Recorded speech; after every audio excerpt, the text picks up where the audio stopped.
welcome to Midday Update. Coming up are the headlines for the day.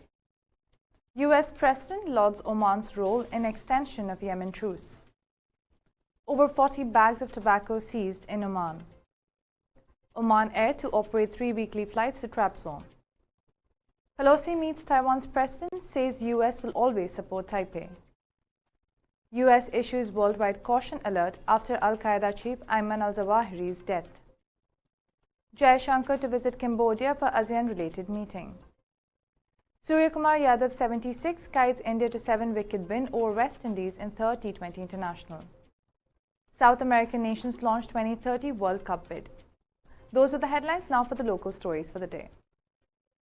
The US President has praised the pivotal role played by the Sultanate of Oman in securing the extension of the truce in Yemen.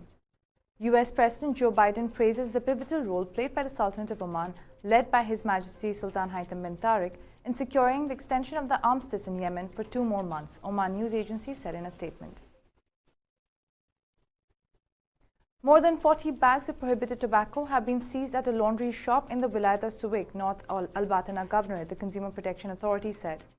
According to CPA, the Department of Consumer Protection in North Al-Batana Governorate was able to seize quantities of chewing, non-smoking tobacco in the Wilayat of Suwayk as part of the efforts made by the Consumer Protection Authority, represented by its various directorates and departments in various governments, in combating the spread of prohibited substances that have an impact on the health and safety of the individual and society.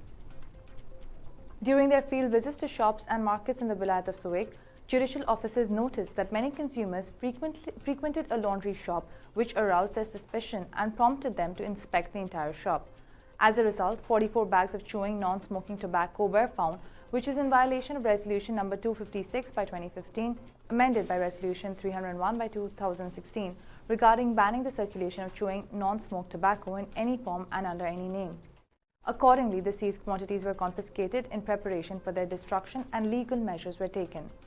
The authority affirms it will spare no effort in following up and monitoring the markets and controlling everything that may harm the health and safety of consumers or detract from their rights, and take legal measures against violators. It also appeals to consumers to report any abuses they may notice in the market through the authority's various communication channels.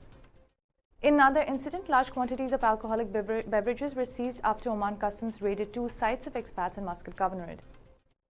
The Department of Investigation and Risk Assessment raided 2 sites of expatriate workers in the Wilayat of Seeb and seized large quantities of alcoholic beverages, Oman Customs said in a statement. Oman Air will operate 3 weekly flights from Muscat to Trabzon Airport in Turkey. With the traditional water salute, Trabzon Airport received the first Oman Air flight from Muscat, marking the opening of this direct line with 3 flights per week. Book your flight today via omanair.com, the airline said in a statement. Those are the local stories. We'll take a short break and we'll be back with international news. Stay tuned.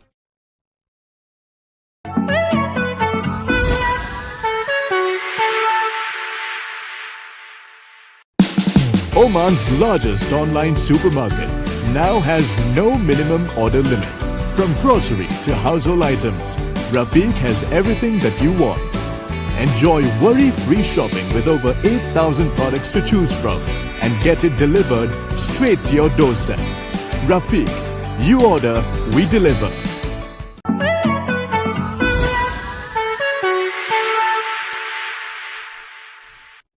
Welcome back to Midday Update. Now for the international stories.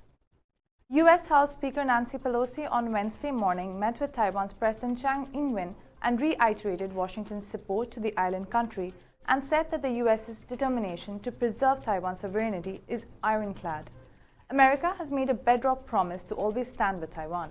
On this strong foundation, we have a thriving partnership grounded in self-government and self-determination, focused on mutual security in the region and the world, committed to economic prosperity, Pelosi said.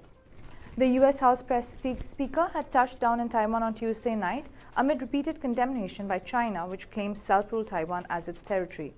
During her meeting with Tsai Ing-wen at the President's office in Taipei, Pelosi termed Taiwan as a flourishing country and said that Taipei had proved the world that hope, courage and determination can build peaceful and prosperous future despite challenges that the country faced.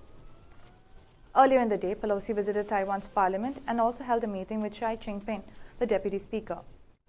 Over the US-Taiwan economic cooperation, Pelosi said that her new US legislation aimed at strengthening the American chip industry in Taiwan.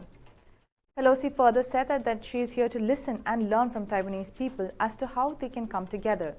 She also congratulated Taiwan for addressing the issue of COVID. Taking to Twitter upon her arrival, Pelosi said, "Our congressional delegation's visit to Taiwan honors America's unwavering commitment to supporting Taiwan's vibrant democracy. Our visit is part of our broader trip to the Indo-Pacific, including Singapore, Malaysia, South Korea, and Japan, focused on mutual security, economic partnership, and democratic governance. Our discussions with Taiwan's leadership will focus on reaffirming our support for our partner and on promoting our shared interests, including advancing a free and open Indo-Pacific region," she added. Meanwhile, sources quoted the Chinese Foreign Ministry as saying, "On 2nd August, in disregard of China's strong opposition and seized representations, Speaker of the U.S. House of Representatives Nancy Pelosi visited China's Taiwan region. This is a serious violation of the One China principle and the provisions of the Three China-U.S. Joint Communiques." U.S. State Department has issued a worldwide alert after the death of Al-Qaeda chief Ayman al-Zawahiri. Yesterday, President Joe Biden announced that the most wanted terrorist, Ayman al-Zawahiri, was killed in a drone strike in Kabul and added that justice has been delivered. On July 31, 2022, the United States conducted a precision counterterrorism strike in Afghanistan that killed Ayman al-Zawahiri, Osama bin Laden's deputy and successor as leader of Al-Qaeda. Al-Zawahiri was one of the masterminds of the attacks against the United States on September 11, 2001, and had continued to urge his followers to attack the United States. The United States Department alert on Tuesday said, "Following al-Zawahiri's death, supporters of Al-Qaeda or its affiliated terrorist organizations may seek to attack U.S. facilities, personnel, or citizens. As terrorist attacks often occur without warning, U.S. citizens are strongly encouraged to maintain a high level of vigilance and practice good situational awareness when traveling abroad," it further said. The strike was conducted by the Central Intelligence Agency and was carried out by an Air Force drone. An official claimed that al-Zawahiri was the only person killed in the strike and that none of his family members were injured. Meanwhile, the Taliban confirmed the killing of Zawahiri and condemned the drone strike carried out by the United States in Kabul over the weekend. In a statement, Taliban spokesperson Zahihullah Mujahid said the strike took place on a residence in the capital and called it a violation of international principles. U.S. Secretary of State Antony Blinken said that the Taliban had grossly violated the Doha Agreement by hosting and sheltering the Al-Qaeda chief. The U.S. and the Taliban signed a peace agreement in February 2020 under the presidency of former U.S. President Donald Trump. The deal stated the withdrawal of the U.S. troops from Afghanistan soil, and the Taliban would abate violence and guarantee that its soil will not be a safe haven for terrorists. In the statement, Blinken said the Taliban also betrayed the Afghan people and their own state desire for recognition from the international community and normalization of ties. External Affairs Minister S. Jaishankar is set to visit Cambodia from August 3rd to 4th to attend the ASEAN-India ministerial meeting in Phnom Penh, during which he will take stock of the ASEAN-Indian partnership. External Affairs Minister Dr. S. Jaishankar will be visiting Cambodia from August 3rd to 4th, 2022. The Ministry of External Affairs said in a statement. During the visit, EAM will attend the ASEAN-India ministerial meeting in Phnom Penh, an annual event that takes stock of the ASEAN-India partnership, the ministry added. The visit comes more than a month after India hosted ASEAN foreign ministers and Secretary General for a special ASEAN-India foreign ministers meeting on 16-17 June to commemorate 30 years of ASEAN-India dialogue relations. In recognition of this milestone, the year 2022 is being celebrated as the ASEAN-India Friendship Year, as announced by ASEAN and Indian leaders at the 18th ASEAN-India Summit in October 2021. The SAIF-MM was co-chaired by Jaishankar and Singapore Foreign Minister Vivian Balakrishnan. The meeting was also attended by foreign ministers of Brunei, Cambodia, Indonesia, Malaysia, and Vietnam, and representatives of foreign ministers from Laos, Philippines, and Thailand, along with Secretary General of ASEAN. The ministers reviewed the status of the ASEAN-India partnership and set out the path for the coming decade. The discussions included key focus areas of COVID-19 and health, trade and commerce, and connectivity, as well as the implementation of the ASEAN-India Joint Statement on Cooperation on the ASEAN Outlook on the Indo-Pacific. The ministers also exchanged views on important regional and international developments and post-pandemic economic recovery. The meeting unanimously adopted the co-chair's statement. The ASEAN foreign ministers and ASEAN Secretary General also called on Prime Minister Narendra Modi. Overall, the meetings were held in an atmosphere of friendship and cooperation and underlined the importance India attaches to its relations with ASEAN. and exemplifies through its Act East policy and the centrality of ASEAN in its vision for the wider Indo-Pacific, the MEA said. Those are the international stories. We'll take a short break and we'll be back with sports news. Stay tuned.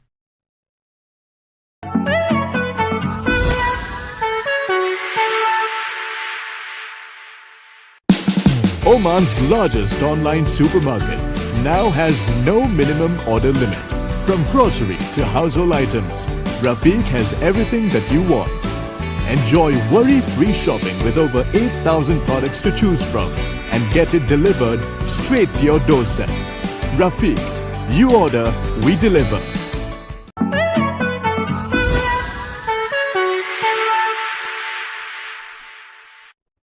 Welcome back to Midday Update. Now for the sports stories.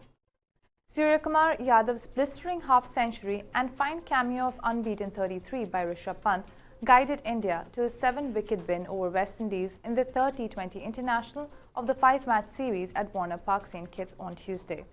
Chasing a target of 165, men in blue got off to a great start as their openers Rohit Sharma and Suryakumar Yadav started their game by playing aggressively. The star batter of India, Suryakumar, brought up his half-century in 26 balls. Shreyas Iyer and Suryakumar stitched up a fine partnership and took their team's total beyond the 100-run mark. The brilliant partnership did not last long as Iyer was dismissed by Akil Hussain after scoring 24 runs in 27 balls. Iyer's wicket invited Rishabh Pant to the crease to keep the momentum going in the favour of India. In the 14.3 over of the innings, Dominic Drakes gave his team a much-needed breakthrough as he dismissed well-set batter Suryakumar, who scored 76 runs in 44 deliveries. Hardik Pandya then came to the crease, but his stint was cut short as Jason Holder sent him back into the pavilion after scoring 4 runs. Deepak Hooda then joined Pant on the crease. The duo smashed great shots and took their team to a 7-wicket victory against the hosts with 6 balls remaining. Earlier, West Indies set up a 165-run target for men in blue, largely thanks to a masterful half-century from Kyle Mayers and a finishing charge by Robin Powell. Put to bat first, West Indies got off to a good start as the opening duo Brandon King and Kylie Mayers gave their team a solid platform. King was later dismissed by Pandya after scoring 20 runs.